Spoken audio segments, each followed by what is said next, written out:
बिस्मिल्लाहिर्रहमानिर्रहीम। Welcome to my YouTube channel जानदारों की दुनिया। आपका अपना भाई अबू हंजला। तो आज मैं अपने भाइयों को ऊँट की ज़कात के मुतल्लिक बताऊंगा, लेकिन इससे पहले आप लोगों से एक ही दरख्वास्त है कि नए आने वाले साथी मेरे चैनल को सब्सक्राइब कर लें और पुराने साथी वीडियो को देखें, लाइक शेयर कमेंट तो ज़रूर करें। तो चलो बढ़ते हैं अपने पैगाम की तरफ। जिस आदमी के पास 5 ऊँट हों और साल भी गुजर जाए तो उस पर ज़कात वाजिब होती है। 5 ऊँटों की ज़कात एक चरने वाली बकरी है, यानी एक बकरी। जब 10 ऊँट हो जाएं तो 2 बकरियां, जब 15 ऊँट हो जाएं तो 3 बकरियां, जब 20 ऊँट हो जाएं तो 4 बकरियां, यानी 20 ऊँटों के ऊपर 4 बकरियां ज़कात वाजिब होती है। चुनाचे जब 25 ऊँट हो जाएं, यानी 25 हो गए तो एक बिनते मखाज कहते हैं ऊँट के 1 साल का बच्चा। इसी तरह जब 36 हो गए तो 36 ऊँटों में एक बिनते लबून, यानी बिनते लबून कहते हैं 2 साल का बच्चा ऊँट का।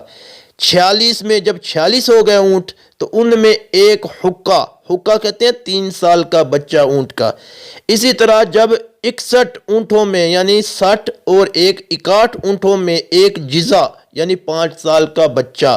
फिर इसी तरह जब 76 ऊँट हो गए, 76 ऊँटों में 2 बिनते लबून।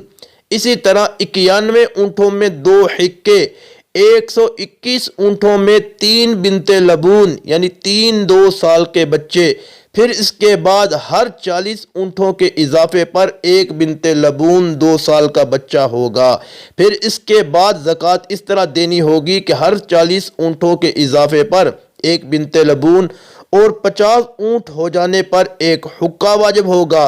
1 साल के ऊँट को बिनते मखाज, 2 साल के ऊँट को बिनते लबून, 3 साल के ऊँट को हुक्का, 4 साल के ऊँट को जिज़ा कहते हैं।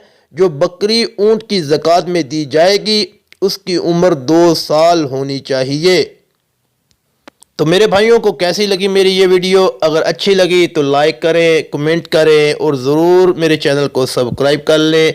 तब तक के लिए मुझे रुख्सत दें और मिलते हैं अगली वीडियो में। तब तक के लिए अल्लाह हाफिज़। अल्लाह आप सबका हामी व नासिर हो।